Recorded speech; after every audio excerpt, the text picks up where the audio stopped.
തിരുവനന്തപുരം ജില്ലയെ നടുക്കിയ സംഭവം. പതിവില്ലാതെ അതിരാവിലെ രാജ്ഭവന് സമീപമുള്ള ജവഹർ നഗർ കോളനിയിലേക്ക് മ്യൂസിയം, പോലീസ് സ്റ്റേഷനിൽ നിന്നുൾപ്പെടെയുള്ള പോലീസ് ജീപ്പുകൾ പാഞ്ഞു പോകുന്നത് ശ്രദ്ധയിൽ കണ്ട നാട്ടുകാർ എന്താണ് അവിടെ സംഭവിച്ചതെന്ന് അറിയുന്നതിനായി പോലീസ് ജീപ്പിന് പിന്നാലെ ഓടി. വ്യവസായ വകുപ്പിൽ സീനിയർ സൂപ്രണ്ടായിരുന്ന ഭാനുമതിയുടെ വീട്ടിലേക്കായിരുന്നു പോലീസ് ജീപ്പ് ചെന്ന് നിന്നത്. നാട്ടുകാരവിടേക്ക് ഓടിയെത്തിയപ്പോഴേക്കും ഭാനുമതിയുടെ ജോലിക്കാരി ശാന്ത വീടിന് പുറത്തുനിന്ന് വലിയ വായിൽ നിലവിളിച്ച് കരയുന്നുണ്ടായിരുന്നു. എന്താണ് സംഭവിച്ചതെന്ന് തിരക്കിയപ്പോൾ ജോലിക്കാരി പറഞ്ഞതാകട്ടെ ഞെട്ടിക്കുന്ന കാര്യങ്ങളായിരുന്നു. ജോലിക്കാരിയായ ശാന്ത അതിരാവിലെ തന്നെ ആ വീട്ടിലേക്ക് എത്തിയിരുന്നു.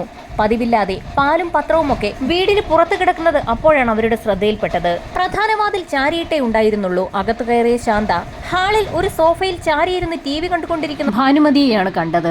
എത്ര വിളിച്ചു നോക്കിയിട്ടും ഭാനുമതി പ്രതികരിക്കാതിരുന്നതോടുകൂടി സംശയം തോന്നിയ ശാന്ത അവർക്കടുത്തേക്ക് എത്തിയപ്പോൾ അസ്വാഭാവികമായ രീതിയിൽ ഭാനുമതിയുടെ തല ഒരു വശത്തേക്ക് ചരിഞ്ഞു കിടക്കുന്നതാണ് കണ്ടത്. ആ സ്ത്രീക്ക് ഒരു ചലനവുമില്ലെന്ന് മനസ്സിലാക്കിയ ജോലിക്കാരി നിലവിളിച്ചുകൊണ്ട് പുറത്തേക്കൂടി നാട്ടുകാരെയൊക്കെ വിളിച്ചുകൂട്ടി. നാട്ടുകാരിൽ ചിലർ വിവരമറിയിച്ചതിനെ തുടർന്നായിരുന്നു പോലീസ് സംഘം അവിടേക്ക് എത്തിയത്.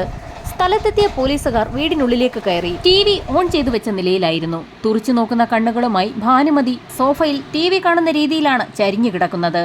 കഴുത്തിൽ കരിനീലിച്ച പാടുകളുണ്ട്. പോലീസിന്റെ നിർദ്ദേശപ്രകാരം ഫോറൻസിക് സംഘവും ഡോഗ് സ്ക്വാഡും സ്ഥലത്തേക്ക് എത്തി. വീടിനുള്ളിൽ വിശദമായ പരിശോധന നടക്കുന്നതിനിടയിലാണ് ഫോറൻസിക് സംഘം വിദഗ്ധന്റെ കണ്ണിൽ ഒരു കാഴ്ചപ്പെടുന്നത്. ഡൈനിങ് ടേബിളിൽ 3 ചായക്കപ്പുകൾ ഇരിക്കുന്നു. അതിലെ ചായ പകുതി കുടിച്ചു തീർത്ത നിലയിലായിരുന്നു. ആ 3 ചായക്കപ്പുകളും അതിലെ ഫിംഗർ പ്രിന്റുകൾ ശേഖരിക്കുന്നതിനായി ഫോറൻസിക് സംഘം ഒരു കവറിലേക്ക് മാറ്റി. അപ്പോഴായിരുന്നു വീടിനുള്ളിൽ സെർച്ച് നടത്തിക്കൊണ്ടിരുന്ന ഒരു പോലീസുകാരൻ അവിടേക്ക് ഓടിയെത്തിയത്. അകത്തെ ബാത്റൂമിനുള്ളിൽ പാതി കത്തിക്കരിഞ്ഞ നിലയിൽ ഒരു മുണ്ട് കണ്ടെത്തിയിട്ടുണ്ട്.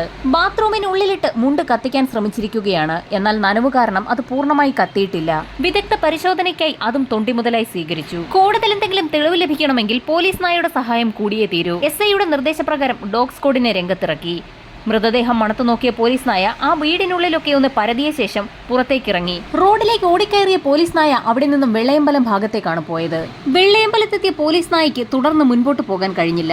അവർ തിരികെ സംഭവം നടന്ന വീട്ടിലെത്തുകയും നാട്ടുകാരെയൊക്കെ ചോദ്യം ചെയ്യുകയും ചെയ്തു. എന്നാൽ ആ വീട്ടിൽ നിന്നും സംഭവം നടന്ന ദിവസം അസ്വാഭാവികമായ രീതിയിൽ ഒരു ശബ്ദം പോലും കേട്ടില്ല എന്നായിരുന്നു നാട്ടുകാരുടെ മറുപടി. ഈ സമയത്തായിരുന്നു ഭാനുമതിയുടെ വീടിന്റെ തൊട്ടെതിർവശത്ത് താമസിക്കുന്ന ഒരു അയൽവാസി പോലീസിനോട് ഒരു കാര്യം പറഞ്ഞത്. സംഭവം നടന്ന ദിവസം രാത്രി ഏകദേശം 9:30 മണിയോടുകൂടി അയാൾ തന്റെ ഗേറ്റ് പൂട്ടുന്നതിനായി വീടിന് പുറത്തേക്ക് വന്നിരുന്നു. ഈ സമയത്ത് ഭാനുമതിയുടെ വീടിന്റെ ഭാഗത്തു നിന്നും 2 ചെറുപ്പക്കാർ നടന്നു പോകുന്നത് അയൽവാസിയുടെ ശ്രദ്ധയിൽപ്പെട്ടിരുന്നു. രണ്ടുപേരുടെയും ശരീരമാകെ വിയർത്തു കുളിച്ച് വസ്ത്രങ്ങളൊക്കെ നനഞ്ഞ നിലയിലായിരുന്നു. പോലീസിനെ സംബന്ധിച്ചിടത്തോളം ഒരു തെളിവും കിട്ടാത്ത സാഹചര്യത്തിലായിരുന്നു അയൽവാസിയുടെ നിർണായക മൊഴി. ഭാനുമതിയെ വീടിനുള്ളിൽ കൊല്ലപ്പെട്ട നിലയിൽ കണ്ടെത്തിയ വാർത്ത അപ്പോഴേക്കും നാടാകെ പരന്നിരുന്നു. വിവരമറിഞ്ഞ് കൊല്ലം ജില്ലയിലെ പുനലൂരിൽ നിന്നും ഭാനുമതിയുടെ ബന്ധുക്കളും സംഭവസ്ഥലത്തേക്ക് എത്തി. ഭാനുമതിക്ക് കുട്ടികളൊന്നുമില്ല. ഭർത്താവ് നേരത്തെ തന്നെ മരണപ്പെട്ട വ്യക്തിയാണ്. ഇത്രയും കാര്യങ്ങളായിരുന്നു ബന്ധുക്കളിൽ നിന്നും നാട്ടുകാരിൽ നിന്നും പോലീസിന് ലഭിച്ചത്. ഇൻക്വസ്റ്റ് നടപടികൾ പൂർത്തിയാക്കിയ ശേഷം മൃതദേഹം മെഡിക്കൽ കോളേജിലേക്ക് ഷിഫ്റ്റ് ചെയ്തു. അന്ന് വൈകുന്നേരം തന്നെ ഫോറൻസിക് സംഘം വിശദമായ ഒരു റിപ്പോർട്ട് പോലീസിന് നൽകി. ഫോറൻസിക് റിപ്പോർട്ടിൽ നിർണായകമായ ഒരു വിവരം സൂചിപ്പിച്ചിരുന്നു. സംഭവം നടന്ന ദിവസം ആ വീട്ടിലേക്ക് ഭാനുമതിയുടെ 2-3 പരിചയക്കാർ വന്നിട്ടുണ്ട്. പാതി കുടിച്ചു തീർത്ത നിലയിലുള്ള 3 ചായക്കപ്പുകൾ അതിലേക്കാണ് വിരൽ ചൂണ്ടുന്നത്. ചായക്കപ്പിൽ പതിഞ്ഞിട്ടുള്ള സലൈവയും വിരലടയാളങ്ങളും പരിശോധിക്കുന്നതിനായി അപ്പോൾ തന്നെ നിർദ്ദേശം നൽകി. മറ്റൊരു പ്രധാന തെളിവ് ബാത്റൂമിനുള്ളിൽ പാതി കത്തിയ നിലയിൽ കണ്ടെത്തിയ മുണ്ടാണ്. അത് നിർണായകമായൊരു തെളിവാണെന്ന് തന്നെ പോലീസ് സംഘം വിലയിരുത്തി. കത്താതെ കിടന്ന ആ മുണ്ടിന്റെ അവശിഷ്ടം വിശദമായി പരിശോധിച്ച പോലീസ് സംഘം ഒന്ന് ഞെട്ടി. കൈകൊണ്ട് തയ്ച്ച നിലയിലുള്ള 12ഓളം തുന്നലുകളായിരുന്നു ആ മുണ്ടിലുണ്ടായിരുന്നത്. ഇത്രയും തുന്നലുകളുള്ള വസ്ത്രം ധരിക്കുന്ന വ്യക്തി തീർത്തും ഒരു പാവപ്പെട്ടവനായിരിക്കുമെന്ന് പോലീസ് സംഘം വിലയിരുത്തി. ജോലിക്കാരി ശാന്ത നൽകിയ മൊഴി അനുസരിച്ച് അവർ രാവിലെ ജോലിക്കായി ആ വീട്ടിലേക്ക് എത്തിയപ്പോൾ പ്രധാന വാതിൽ പാതി ചാരിയ നിലയിലായിരുന്നു. ആ വീടിന്റെ മറ്റു വാതിലുകളിലോ ജനലുകളിലോ ഒന്നും ബലപ്രയോഗം നടത്തിയതിന്റെ യാതൊരു ലക്ഷണവുമില്ലായിരുന്നു. ആ വീട്ടിലേക്ക് വന്ന വ്യക്തികൾ മുൻവശത്തെ ഡോറിൽ കൂടി തന്നെയാണ് അകത്തേക്ക് പ്രവേശിച്ചതെന്ന് ഇതിൽ നിന്ന് വ്യക്തമായി. ആ വ്യക്തികളെ ഭാനുമതിക്ക് പരിചയമുള്ളത് കൊണ്ടാണ് അവർ ഡോർ തുറന്നുകൊടുത്തതും അവർക്ക് ചായ നൽകിയതും. പോലീസ് സംഘം ഇങ്ങനെ ഒരു നിഗമനത്തിലേക്ക് എത്തിയപ്പോഴായിരുന്നു ഫോറൻസിക് വിഭാഗത്തിന്റെ ഭാഗത്തു നിന്നും വളരെ നിർണായകമായൊരു വിവരം ലഭിക്കുന്നത്. കത്തിക്കരിയാതെ അവശേഷിച്ച മുണ്ടിന്റെ ഭാഗത്തു നിന്നും ഒരു രോമം കിട്ടിയിരിക്കുകയാണ്.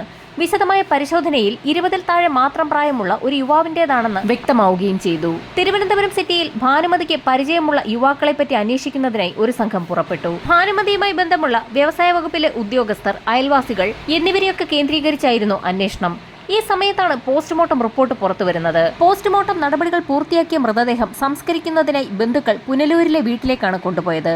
ഈ സമയത്താണ് ഡിവൈഎസ്പി അടങ്ങിയ സംഘം ഒരു പ്ലാൻ തയ്യാറാക്കിയത്. സംഭവം നടന്ന ദിവസം സംശയകരമായ രീതിയിൽ 2 ചെറുപ്പക്കാരെ ഭാനുമതിയുടെ വീടിന്റെ ഭാഗത്ത് കണ്ടു എന്ന് മൊഴി നൽകിയ അയൽവാസിയായ രവിയെയും കൂട്ടി ഭാനുമതിയുടെ സംസ്കാര ചടങ്ങിൽ പങ്കെടുക്കാൻ പോലീസ് തീരുമാനിക്കുകയും ആ സംഘം പുനലൂരിലേക്ക് പുറപ്പെടുകയും ചെയ്തു. വരുന്നത് പോലീസാണെന്ന് നാട്ടുകാരും ബന്ധുക്കളും ഒക്കെ മനസ്സിലാക്കാതിരിക്കുന്നതിനായി സാധാരണ വേഷത്തിലായിരുന്നു പോലീസ് സംഘം അവിടേക്ക് എത്തിയത്. സംസ്കാര ചടങ്ങുകൾ നടക്കുന്ന ഭാനുമതിയുടെ വീടിന് സമീപത്തു നിന്നും ഏറെ ദൂരത്തേക്ക് പോലീസ് ജീപ്പ് മാറ്റിയിട്ട ശേഷം വേഷം മാറിയ പോലീസ് സംഘം സംസ്കാര ചടങ്ങുകളിൽ പങ്കെടുത്തു. വേഷം മാറിയ പോലീസ് സംഘം നാട്ടുകാരോട് ഭാനുമതിയെക്കുറിച്ചും അവരുടെ ഭർത്താവിനെക്കുറിച്ചുമൊക്കെ തിരക്കി തുടങ്ങി.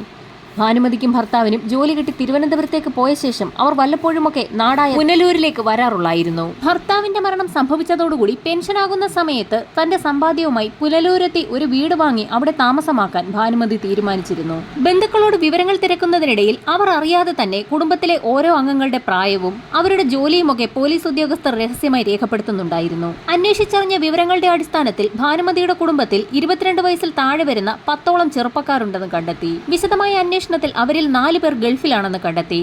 ബാക്കിയുള്ളവരിൽ 5 പേർ അന്നത്തെ ശവസംസ്കാര ചടങ്ങിൽ പങ്കെടുത്തിട്ടുമുണ്ടായിരുന്നു. ഒരാൾ മാത്രമായിരുന്നു ശരിക്കും അവിടെ നിന്ന് മിസ്സിംഗ് ആയിട്ടുള്ളത്. പോലീസ് എഴുതി തയ്യാറാക്കിയ ലിസ്റ്റിൽ അയാളുടെ പേരുമുണ്ടായിരുന്നു.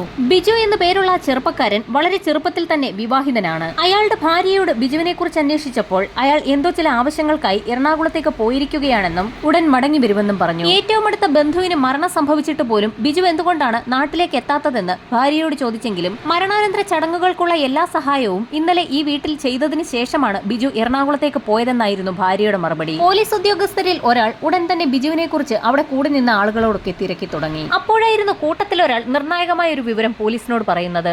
ബിജുവിനെ കഴിഞ്ഞ ദിവസം കൊട്ടാരക്കര ഭാഗത്ത് വെച്ച് കണ്ടിരുന്നു എന്നായിരുന്നു അയാളുടെ മൊഴി. കൊട്ടാരക്കര വഴി എറണാകുളത്തേക്ക് പോയതായിരിക്കുമെന്ന് കരുതിയ പോലീസ് സംഘം ബിജുവിനെ കൊട്ടാരക്കരയിലൊക്കെ ഒന്ന് തിരക്കാൻ തീരുമാനിച്ചു. കൊട്ടാരക്കരയിലെത്തിയ പോലീസ് സംഘം ലോഡ്ജിൽ ഒരു മുറിയെടുത്ത് താമസമാക്കി. ശേഷം ബിജുവിന്റെ ഫോട്ടോയുമായി ബസ് സ്റ്റാൻഡിലും പരിസരത്തുമുള്ള കടകളിലൊക്കെ ഒരു അന്വേഷണം നടത്തി. ബിജുവിന്റെ ഫോട്ടോയുമായി കടകളും ലോഡ്ജുകളും ഒക്കെ കയറിയിറങ്ങിയ പോലീസ് സംഘത്തിന് ഒടുവിൽ അനുകൂലമായ ഒരു മറുപടി കിട്ടി. ഒരു ഹോട്ടൽ ഉടമ ബിജുവിനെ തിരിച്ചറിഞ്ഞു. കഴിഞ്ഞ 2 ദിവസമായി ഫോട്ടോയിൽ കാണുന്ന ചെറുപ്പക്കാരൻ തൊട്ടടുത്തുള്ള ലോഡ്ജിൽ താമസമുണ്ടെന്നും തന്റെ ഹോട്ടലിലാണ് ഭക്ഷണം കഴിക്കാൻ വരുന്നതെന്നുമായിരുന്നു അയാൾ പോലീസിന് നൽകിയ മൊഴി. കടക്കാരൻ പറഞ്ഞതനുസരിച്ച് പോലീസ് സംഘം ബിജു താമസിക്കുന്ന ലോഡ്ജിലെത്തി. ബിജുവിനൊപ്പം സുഹൃത്തായ സജു കൂടിയുണ്ടായിരുന്നു. സംഭവം നടന്ന ദിവസം ഭാനുമതിയുടെ വീടിന് സമീപത്ത് കണ്ട ചെറുപ്പക്കാർ ഇവർ തന്നെയാണോ എന്നറിയുന്നതിനായി പോലീസ് സംഘം ഭാനുമതിയുടെ അയൽക്കാരൻ രവിയെയും ഒപ്പം കൂട്ടിയിരുന്നു. സംഭവം നടന്ന ദിവസം രാത്രി ഏകദേശം 9:30 മണിയോടുകൂടി ഭാനുമതിയുടെ വീട്ടുപരിസരത്ത് കണ്ട ചെറുപ്പക്കാർ ഇവർ തന്നെയാണെന്ന് രവി മൊഴി നൽകി. ലോഡ്ജ് മുറിയിൽ വിശദമായ ഒരു പരിശോധന തന്നെ പോലീസ് സംഘം നടത്തി. മുറിക്കുള്ളിൽ നിന്നും സ്വർണ്ണാഭരണങ്ങളും കുറച്ച് പണവും കണ്ടെടുത്തു. വിശദമായി ചോദ്യം ചെയ്യൽ നടത്തുന്നതിനായി 2 ചെറുപ്പക്കാരെയും പോലീസ് സംഘം തിരുവനന്തപുരത്ത് എത്തിച്ചു. ചോദ്യം ചെയ്യലിൽ ഞെട്ടിക്കുന്ന വിവരങ്ങളാണ് പുറത്തു വന്നത്. ഭാനുമതിയുടെ ഏറ്റവും അടുത്ത ബന്ധുവാണ് ബിജു. വ്യവസായ വകുപ്പിലെ ജോലിയിൽ നിന്ന് വിരമിക്കുന്ന സമയത്ത് തിരുവനന്തപുരത്തെ വീടും വസ്തുവും വിറ്റ ശേഷം നാടായ പുനലൂരിൽ ഒരു വീടും വസ്തുവും വാങ്ങുന്നതിനായി ഭാനുമതി തീരുമാനിച്ച വിവരം ബന്ധുക്കൾ പറഞ്ഞ് ബിജു അറിഞ്ഞിരുന്നു. അങ്ങനെ കുറച്ച് നാളുകൾക്ക് ശേഷം ഭാനുമതി തിരുവനന്തപുരത്തെ വീടും വസ്തുവും വിറ്റ വിവരവും ഒരു ബന്ധു പറഞ്ഞ് ബിജു അറിഞ്ഞു. വീട് സ്ഥലവും വിറ്റ പണം ഭാനുമതിയുടെ വീട്ടിൽ തന്നെ ഉണ്ടാകുമെന്ന് ഉറപ്പിച്ച ബിജു അവർ പുനലൂരിലേക്ക് എത്തുന്നതിന് മുൻപായി ആ വീട്ടിലെത്തി അത് മോഷ്ടിക്കാൻ തീരുമാനിച്ചു. സുഹൃത്തായ സജിയെയും ഒപ്പം കൂട്ടി. അങ്ങനെ ഇരുവരും ചേർന്ന് വിശദമായ ഒരു പ്ലാൻ തന്നെ തയ്യാറാക്കി. പ്ലാൻ അനുസരിച്ച് പുനലൂരിൽ നിന്നും തിരുവനന്തപുരത്തെ ഭാനുമതിയുടെ ജവഹർ നഗറിലെ വീട്ടിലേക്ക് എത്തി. കോളിംഗ് ബെൽ അമർത്തിയപ്പോൾ ഭാനുമതി വാതിൽ തുറന്നു. ബിജു തന്റെ ബന്ധു കൂടിയായതിനാൽ ബിജുവിനെയും സുഹൃത്ത് സജിയെയും വീടിനുള്ളിലേക്ക് ക്ഷണിച്ചു. ഏറെ നാളുകൾക്ക് ശേഷം തന്റെ ബന്ധുക്കളെ കണ്ട സന്തോഷത്തിലായിരുന്നു ഭാനുമതി. തന്റെ അതിഥികളെ ഡൈനിങ് ഹാളിൽ ഇരുത്തിയ ശേഷം അടുക്കളയിലേക്ക് പോയ ഭാനുമതി 3 കപ്പ് ചായയുമായി പുറത്തേക്ക് വന്നു. ശേഷം ബിജുവിനോടും സുഹൃത്ത് സജിയോടും ഒരുപാട് നേരം സംസാരിച്ചിരുന്നു. ഈ സമയത്ത് ഹാളിനുള്ളിൽ TV ഓൺ ചെയ്തു വെച്ചിരിക്കുകയായിരുന്നു. തന്റെ അതിഥികളോട് ചായ കുടിക്കാൻ പറഞ്ഞ ശേഷം ഭാനുമതി സ്ഥിരമായി ഇരിക്കാറുള്ള ചാരുകസേരയിലിരുന്ന് TV കാണാൻ തുടങ്ങി. ചായയും കുടിച്ചുകൊണ്ട് TVയിൽ ശ്രദ്ധിച്ചിരുന്ന ഭാനുമതി തൊട്ടപ്പുറത്തെ ഇരിപ്പിടത്തിൽ നിന്നും ബിജുവും സുഹൃത്ത് സജിയും തന്റെ പുറകിൽ വന്ന് നിൽക്കുന്ന കാര്യം ശ്രദ്ധിച്ചില്ല. ഭാനുമതിയുടെ ചാരുകസേരയ്ക്ക് പിന്നിൽ വന്നു നിന്ന ബിജു പെട്ടെന്ന് താൻ ഉടുത്തിരുന്ന മുണ്ടഴിച്ചെടുത്ത് ഭാനുമതിയുടെ കഴുത്തിലേക്കിട്ട് വരിഞ്ഞു മുറുക്കി. ബിജുവിനെ സഹായിക്കുന്നതിനായി സജിയും ഒപ്പം കൂടി. ഏതാനും നിമിഷങ്ങൾക്കകം തന്നെ ഭാനുമതി നിശ്ചലയായി. ആ സ്ത്രീയുടെ മരണമുറപ്പിച്ച ബിജുവും സജിയും കൂടി ആ മുണ്ട് ഒരു തെളിവായി അവശേഷിക്കാതിരിക്കുന്നതിനായി അത് കത്തിച്ചു കളയാൻ തീരുമാനിച്ചു. അടുക്കളയിൽ കയറി തീപ്പെട്ടി എടുത്ത ശേഷം ആ മുണ്ട് ബാത്റൂമിൽ കൊണ്ടിട്ട് കത്തിച്ചു. ശേഷം ആ വീട്ടിൽ നിന്ന് തന്നെ മറ്റൊരു മുണ്ട് സംഘടിപ്പിച്ച് ഉടുത്ത ശേഷം ഭാനുമതിയുടെ ശരീരത്തിലുണ്ടായിരുന്ന ആഭരണങ്ങളെല്ലാം ഊരിയെടുക്കുകയും വീടും വസ്തുവും വിറ്റുകിട്ടിയ പണത്തിനായി ആ വീടിനുള്ളിലെ ഓരോ അലമാരിയും അരിച്ചു പറക്കുകയും ചെയ്തു. ഏറെ വൈകാതെ തന്നെ ഞെട്ടിക്കുന്ന ഒരു കാര്യം അവർക്ക് ബോധ്യമായി. വീടും വസ്തുവും വിറ്റുകിട്ടിയ ആ വലിയ തുക ആ വീട്ടിലെങ്ങുമില്ല. തങ്ങൾക്ക് വലിയൊരു അബദ്ധം അബദ്ധമാണ് പറ്റിയതെന്ന് മനസ്സിലാക്കിയ ബിജുവും സുഹൃത്തും ഭാനുമതിയുടെ ബാഗിൽ നിന്നും അലമാരിയിൽ നിന്നും ലഭിച്ച കുറച്ച് പണവും ഭാനുമതിയുടെ സ്വർണവുമായി ആ വീട്ടിൽ നിന്നും കടന്നു കളഞ്ഞു. വാതിൽ ചാരിയിട്ട ശേഷമായിരുന്നു ഇരുവരും പുറത്തിറങ്ങിയത്. ഭാനുമതിയുടെ വീട്ടിൽ നിന്ന് പുറത്തിറങ്ങി നടക്കുന്ന സമയത്തായിരുന്നു എതിർവശത്തെ വീട്ടുകാരനായ രവി അവരെ അവിടെ വെച്ച് കണ്ടത്. വെള്ളയമ്പലത്തെത്തിയ സംഘം അവിടെ നിന്നും കൊല്ലത്തെ അവരുടെ വീട്ടിലേക്ക് മടങ്ങിയെത്തുകയും എറണാകുളത്തേക്ക് പോവുകയാണെന്ന് പറഞ്ഞുകൊണ്ട് വീട്ടിൽ നിന്നിറങ്ങുകയും ചെയ്തു. എറണാകുളത്തേക്കെന്ന് പറഞ്ഞ് വീട്ടിൽ നിന്നിറങ്ങിയ പ്രതികൾ കൊട്ടാരക്കരയിൽ അവരുടെ തന്നെ ഒരു സുഹൃത്ത് ഷാനവാസിന്റെ സഹായത്തോടുകൂടി ഒരു ലോഡ്ജിൽ മുറിയെടുത്ത് കഴിയുകയായിരുന്നു. ഭാനുമതിയുടെ സ്വർണ്ണാഭരണങ്ങളിൽ ചിലത് കൊട്ടാരക്കരയിലെ ജുവലറികളിൽ വിറ്റതിന്റെ തെളിവുകളും പോലീസിന് ലഭിച്ചു.